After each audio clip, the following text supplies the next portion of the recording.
All right, YouTube, I thought I should cover this slightly touchy subject. I know it's like the holy grail of social justice warriors now. It was gay rights, but gays have equal rights. They can get married now, which I'm, by the way, in support of. Abortion was a dead issue before I was born, even if a bunch of evangelicals keep ranting about it. The social justice warriors, though, like the third waivers and so forth, they've fixated now on the concept of fat acceptance. Now, I'm of two minds here.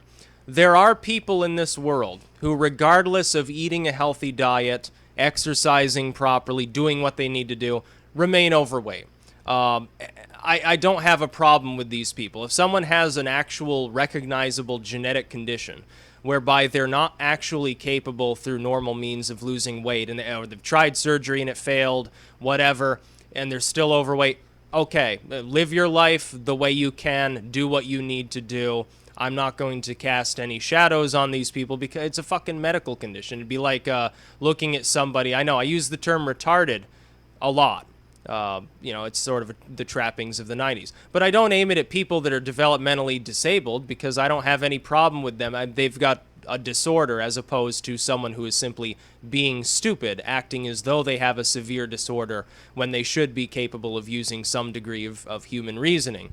Two totally different things. There are also people who are overweight in this world, but they're fully functional. It's like a person is a little bit chubby. Who fucking cares? They're still able to walk. They're still able to run. They don't get out of breath walking up a flight of stairs. Who fucking cares? Who am I to judge them? Who are you to judge them? It doesn't matter to me. Then there are people, though, that have no genetic condition and very often rise well above the level of, I got a few extra, I've got a little more cushion for the pushing. People who are very morbid in their obesity, who are part of this fat acceptance movement. Now, fat acceptance should be for people who are curvaceous. They're seen as a little bit chubby, and sometimes maybe someone bullies them or looks down on them. Ultimately, they're comfortable with their body. They just want to be left alone. And for people who have an actual medical condition, that's who needs fat acceptance. Not people who choose to scarf down the 5 McDonald's burgers every goddamn day, and they swill the beer, and they've got the big beer gut, or they're just flab after flab, roll after roll of fat. They do nothing healthy. They don't attempt to change their ways, and they say, you've got to accept me the way I am. No, I don't. I can't do anything about the fact that you're morbidly obese, granted, and as a libertarian, I wouldn't try to do anything about that. If you're comfortable with it, okay, more power to you. But trying to form a social movement based on that is absolutely asinine. It's much like third wave feminism. I don't criticize classical feminism, which is women should be treated equally under the eyes of the law. They shouldn't be raped in the streets. They shouldn't be unduly disrespected. They should be privy to the same job opportunities. They should be able to do everything that a man can do. I'm fine with that. But the third wave feminist will take a look at the third world where women are raped in the streets. They are not considered equal. They are considered cattle or at most second-class citizens. Ignore that and then fixate on video games. There aren't enough female characters in this game. There aren't enough female characters in this movie, and it doesn't pass the test. All they do is talk about men wrestling. This triggers me. I've got a problem with this. Oh, God, help, I'm being triggered and having a massive anxiety attack. No, it's just that you're really thin-skinned. You're chasing ghosts. You find problems where no problem actually exists, and you take it up as some sort of retarded moral crusade, despite the fact that absolutely nothing is wrong. You weren't raped in the streets yesterday. You were probably not continually catcalled on your way down the street. But if you go to Saudi Arabia, you better be wearing a burqa because otherwise you're going to get punched in the face and probably drowned or burned at the stake or something. You go to Afghanistan, you think there are women's rights there? It's the same thing with fat acceptance. There is a fundamental difference between those who should be left alone because they have a medical condition, or they're not obese, they're not disabled in any way, they just are a little bit chubby, a little bit big boned. Who gives a fuck? They're perfectly healthy. The modern concept, the concept that you have to look like me, like Jack Skellington to be healthy, is a totally modern concept. In the ancient times, it was good to have a few extra pounds. It was a sign of health. It was a sign, yes, you can actually eat enough to gain a little bit of weight, not just sort of get by and maybe have one meal of gruel and a soggy beer at the end of the day. That's just fine. That's like the Venus figurines or something. But the concept that somebody who weighs 1,000 1,000 pounds and can't even move on their own, or a person who needs a scooter to go more than a short distance, needs an oxygen tank, and has severe cardiovascular problems. The idea that that should be taken up as a social movement is stupid. No, I'm not going to tolerate that kind of social movement. I'll tolerate the person because they've made their choice. Unhealthy as it may be, that's their choice to make. But I don't have to sit there and mollycoddle the person and walk on eggshells when I talk to them for fear of offending them. Because it's a choice they made. It's not some innate quality. It's not like, yes, this person's homosexual. They were born this way. Okay, that's fine.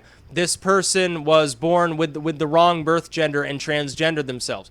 Okay, fine. This person's a lesbian. It doesn't matter to me. But being morbidly obese without a medical cause, and I mean morbidly obese, I don't mean a little bit overweight, is a choice that they've made. It's a lifestyle choice. It has absolutely nothing to do with their genetics. It doesn't have anything to do with some god fated them to be fat, and so they feel this lard on their skin is beautiful. No, that's not the way that it works. It's a choice they made. They chose to scarf down the McDonald's and sit down on the couch for 50 years and not do anything. It's not social justice because there's no justice that needs to be meted out. They made their choice. If it's difficult for them to live that life because they huff and they puff to simply get up to go to the bathroom, it's because of a choice they made. I don't have to show them any extra deference above and beyond what I would show any normal person. And I do say a normal person. I know the other thing that they say is, oh, you ableist shitlord, you've got some sort of bias against people who don't fit into like the stereotypical normal. No, what I'm saying is there are a range of healthy weights people can be within. This is medically established. It's a fact. But weighing 800 pounds is probably not on that spectrum, I think, for most people. Unless you happen to be 10 feet tall, then I suppose it's okay. But they're not 10 feet tall, are there? Most of the time. They are simply an enormous round pile of blubber that can barely move and sometimes has difficulty speaking. You see, for instance, look at it this way. Here's an even funnier point. Sort of the right-wing lexicon of the world within the United States, sort of the rednecks, the Duck Dynasty people. They liked watching like Honey Boo Boo. Now, I thought it was atrocious. I thought it was like the death of all TV media, and at that point I said, fuck TV altogether. Honey Boo Boo's mother is morbidly obese. Now, when these leftists look at someone who is like rock ripped, like fake evangelical, like conservative, like we go into a hooskow or something like that, and they see that that person's really fat, do they include that in their social justice crusade for fat acceptance? No, of course not, because that person otherwise is antithetical to their beliefs. It's just a bunch of social justice warriors mollycoddling each other, asking for a safe space.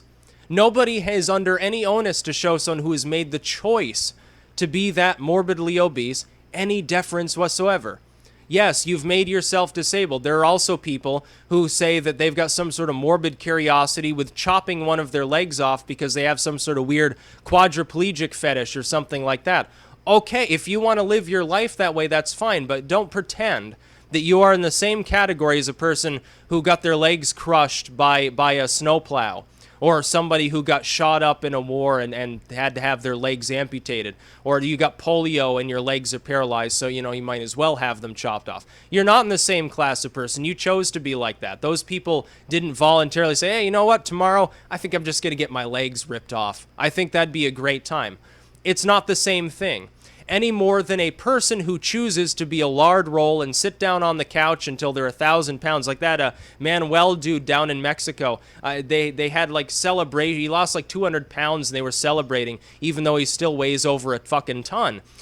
Because he scarfs down liters and liters of Coca-Cola and eats platter after platter of food. He can't really move. He can barely sit up. He can't even like sit up on his own. It's not even an obesity that rises to the level of barely can walk. It's obesity that rises to the level of barely can actually maneuver even a few inches in a fucking bed on his own. He has to have someone else clean his cock. He has to have someone else clean his ass. What kind of way to live is that? And a person who is genetically predisposed to obesity, they've got a reason for their obesity. I think that many of them, although they may be on board with people should leave me alone, I got a genetic condition, perhaps they don't like being conflated with people. who balloon up to 600 or 700 pounds, and then at that point say, oh, well, I need deference. People need to treat me like a special snowflake because I'm so beautiful and unique. And no one's under any onus, by the way, to find that attractive either. If you do, I guess I'm sure it's been fetishized. I'm not going to look this shit up myself. You can do that for yourself if you're into it. I'm not. If you find that attractive, okay, that's fine. That's your proclivity. That's your choice as well. But I don't have to find it attractive any more than I have to find any specific race attractive or any specific like creed of people. Like I'm not into dudes because I'm straight. So if a gay dude were to come up to me and say, well, you should take my advances seriously because you should be more tolerant. No, I'm not. I'm straight. I can't do anything with your cock. And I'm not going to let you do anything with my cock either. It's the same thing with like fat, except in this case, it's not an innate tendency that the person has. It's not based on genetics or their biochemistry. It's just a choice they made. It's a lifestyle choice. It's like somebody, one person might like people with pale skin. Another person might like their beau to be deeply tanned. Well, if you have someone you're interested in, they like pale skin, like really milky, I mean like Scandinavia pale, and you're out in the sun all day and you're like a card-carrying redneck with a bottle tan, they may not find that attractive. Well, the fact that you made the lifestyle choice that they don't particularly like doesn't mean that they have to necessarily tolerate your advances or give you special treatment so as not to offend you. They should be blunt to your face, say, no, I'm not into that stuff. And the reverse would be true as well. You know, you may like the biker look, the sort of wind-blasted bottle tan look, and you think that paleness is kind of icky or something. Oh, it looks like too creamy for me. Okay, that's fine. Well, then you wouldn't go up to that person who stays indoors 24 hours a day and is really like milky white gothic look and say, oh, well, you should get a tan so you can be more attractive to me or something. The same thing is true of fat acceptance. I just don't understand why it's a thing ultimately, unless you're talking, again, about people who have the curves or the little extra pudge, or a lot, you know, maybe this 400-pound person, but they still jog every day. Okay, that's fine. If you're comfortable with that, I don't have a problem with you. But don't put yourself as part of some special snowflake social justice warrior movement and expect me to necessarily think the same that you do about it. That's about all. Peace.